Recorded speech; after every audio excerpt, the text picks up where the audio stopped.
নমস্কার বন্ধুরা, সোনার সংসার থেকে আবার আপনাদের নবদা চলে এসেছে একটা দারুণ রেসিপি। কিন্তু তার আগে সকল মা বাবা দাদু দিদা ঠাকুমা ঠাকুরদাদা দাদা দিদি ছোট ছোট ভাই বোনদের জানাই অনেক অনেক ভালোবাসা। সবাই ভালো আছেন, ভালো থাকবেন।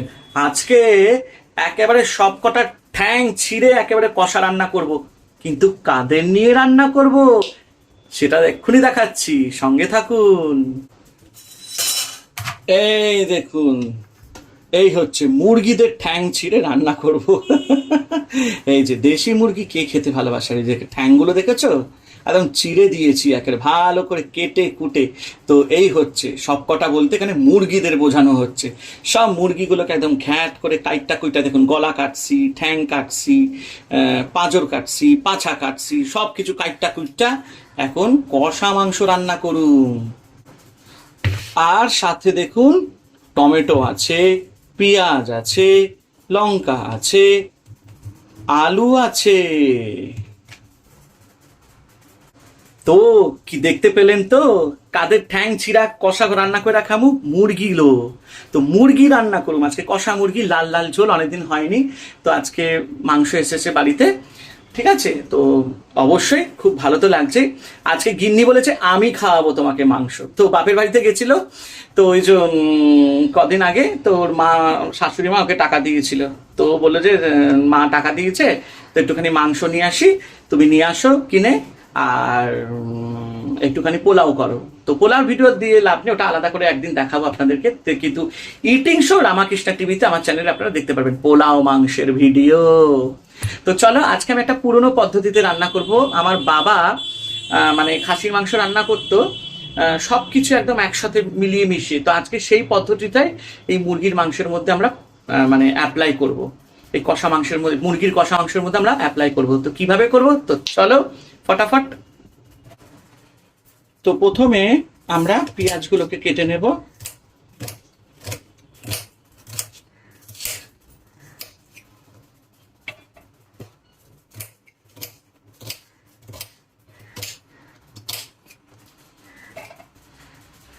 পেঁয়াজগুলোতে ভালো ঝাঁঝ আছে, তবে একটাই কথা বলবো, যারা নতুন নতুন রান্না শিখছেন, একটাই টিপস, পেঁয়াজের আপনাদের অনেক সময় ঝাঁঝ লাগে, চোখ দিয়ে জল পড়ে।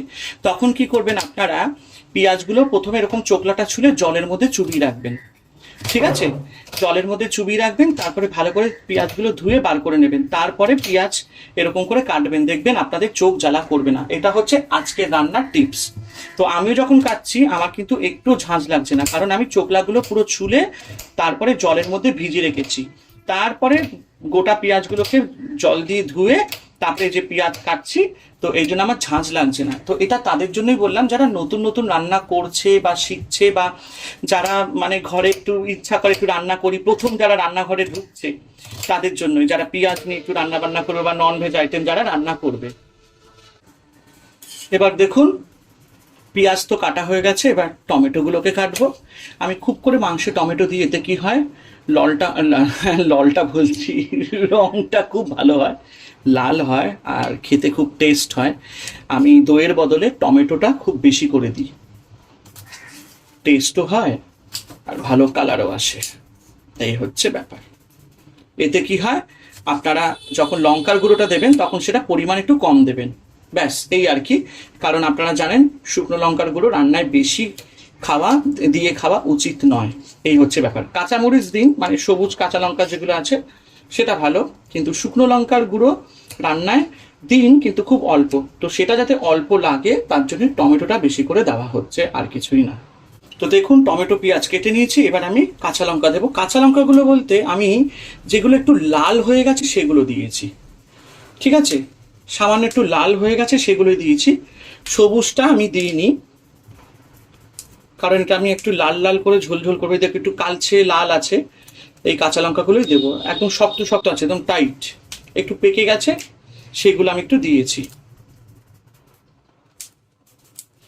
কাঁচা লঙ্কা আপনারা দেবেন, সবুজটা যেটা আছে একটু বেশি করেই কাঁচা লঙ্কা দিচ্ছি আমি। দেওয়া হয়ে গেল, তো দেখতে পেলেন সব দিয়ে দিলাম। এরপর মাংসটা দিয়ে দেব, একদম দারুণ দারুণ, অসাধারণ। তো এবার আমি প্রথমে দিয়ে দেব 1 চামচ লাল লঙ্কার গুঁড়ো, তারপরে দেব 1.5 চামচ মতন হলুদ গুঁড়ো, আমরা কিন্তু সানরাইজের মশলা ব্যবহার করি। তারপরে দেব শাহি গরম মশলা সানরাইজের,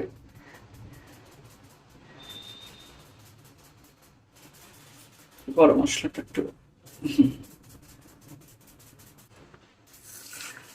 তারপরে আদা রসুন বাটা,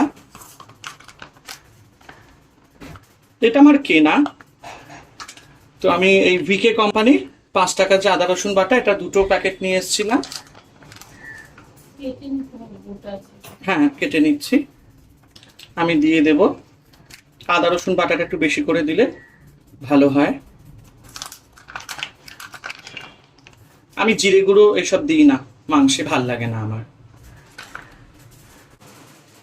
তারপরে দেব পাতিলেবুর রস, খুব টেস্ট হয়, রিচটা কমে যায় মাংসের, কিন্তু খেতে দারুণ টেস্ট হয়। তারপর দেব অল্প একটুখানি সর্ষের তেল দিয়ে এবার মাংসটাকে ভালো করে ম্যারিনেট করব আস্তে আস্তে করে।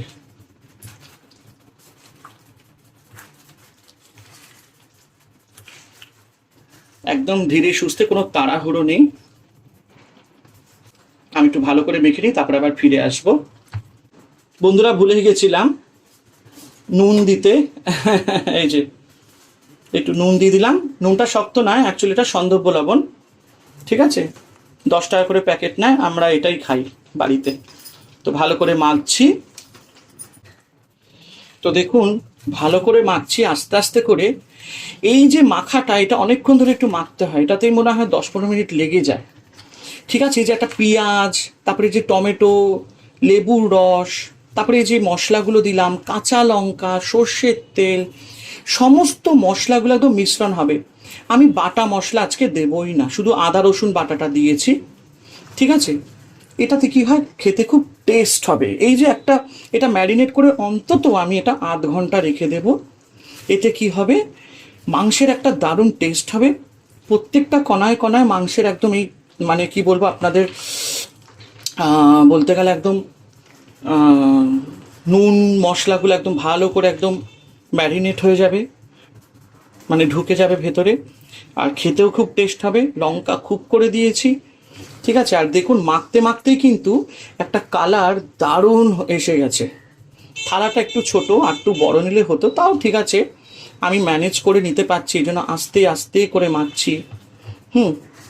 তো দেখতেই পাচ্ছেন, এইভাবে করে আস্তে আস্তে করে মাংসটাকে মাখবেন। আর খুব সহজ পদ্ধতি, যারা অফিস করে বা যারা নতুন করছে, তারা এইভাবে, যারা নতুন রান্নায় ঢুকছে, যারা হয়তো রান্না জানি না, বাড়িতে ইচ্ছে হলো একটু মাকে বাবাকে বা সবাইকে একটু মাংস রান্না করে খাওয়াবো, যারা মশলা বাটতে পারে না বা মিক্সিতে, বা হয়তো এখনো মিক্সির ব্যাপারটাও জানে না কিভাবে মিক্সিতে করতে, একদম নতুন যারা একদম ফ্রেশার, তাদেরকে বলছি, তারা এরকম সমস্ত কিছু কাঁচা মশলা দিয়ে এরকম করে মাংসটাকে আপনারা ম্যারিনেট করবেন, আর এটা খেতে খুব টেস্ট হয়। তো চলুন, আমার কিন্তু আপনাদের সাথে, মানে আমি জ্ঞান দিতে দিতে সমস্ত কিছু আমি রেডিও করে দিলাম। তো দেখুন, আমার হাত তো আর বলে লাভ নেই।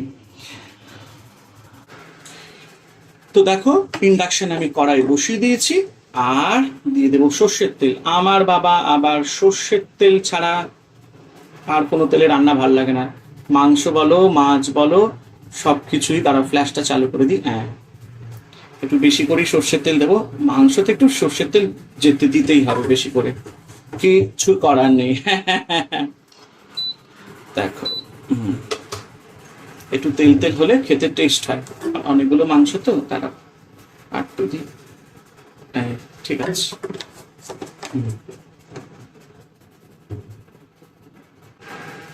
তো দেখো, তেল গরম হয়ে গেছে, আর এবার আমি আলু কেটে রেখেছিলাম সেগুলোকে আস্তে করে ছেড়ে দেবো। আলুগুলোকে একটু ভাজতে হবে ভালো করে প্রথমে। ওরে বাবা, আমি বেশ বড় বড় ডুমো ডুমো আলু দিয়েছি।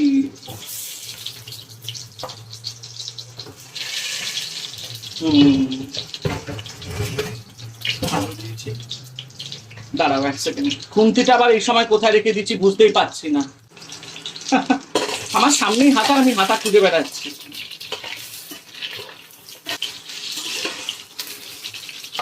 তো আলুগুলোকে ভালো করে ভাজবো।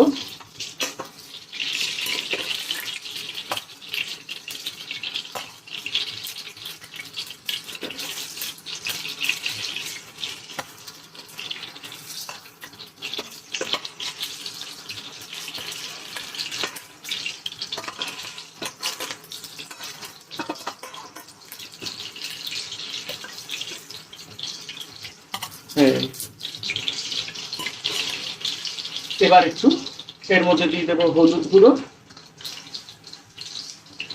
আমি জানি হলুদ গুঁড়োটা মেখেই দেওয়া যায়, কিন্তু আমি আর দিইনি। ওটা আবার কি হয়, অনেক সময় জল উঠে যায় নুন হলুদটা দিয়ে মেখে রাখলে, এই জন্য আমি একেবারে ভাজার সময় নুন হলুদটা দিই একদম। নুন হলুদ দিয়ে দিলাম।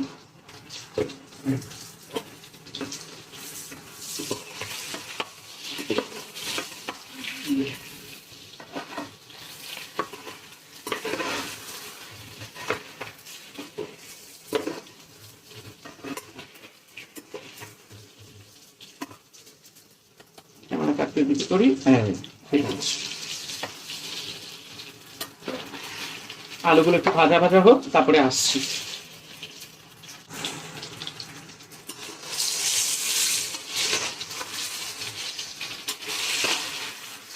তো দেখুন আলুগুলো একটু হালকা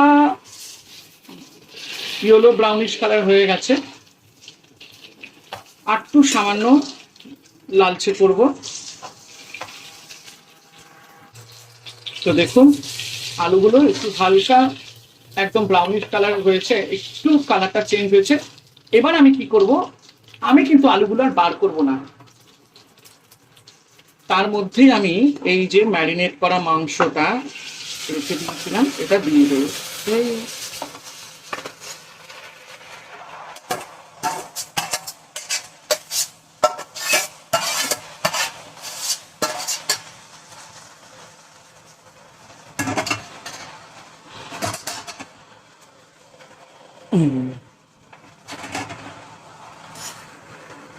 এই মাংসটাতে আর জল যাবে না, এই যে পেঁয়াজ টমেটো কাঁচা লঙ্কা সব দিয়েছি না, এর রসেই পুরো মাংসটা কষবে। মাংসটাকে ভালো করে এভাবে সাঁতলাবো।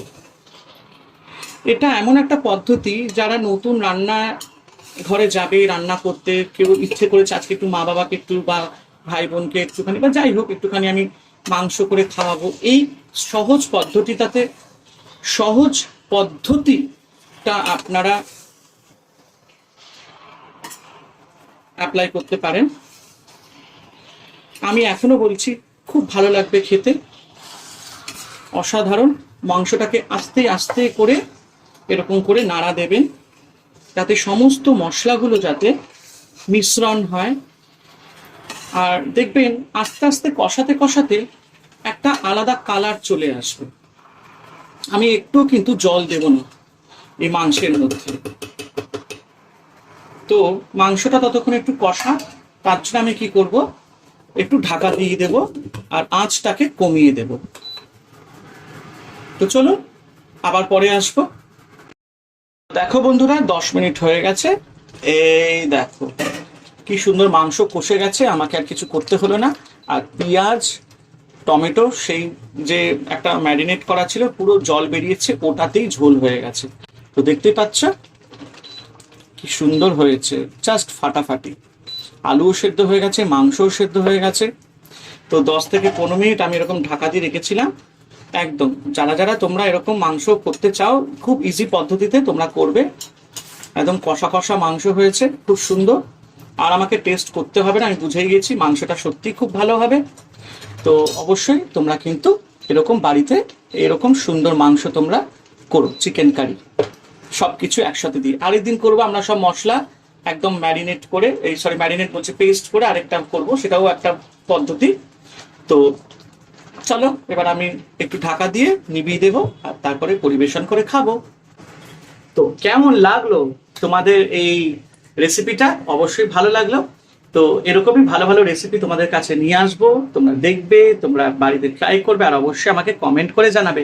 তাই সোনার সংসারকে তোমরা ভালোবাসা দিতে থাকো, আর আমাকে এরকম ভালোবাসা দিতে থাকো, আর আমার চ্যানেলটাকে দেখতে থাকো। সাবস্ক্রাইব আর শেয়ার করতে কিন্তু ভুলো না।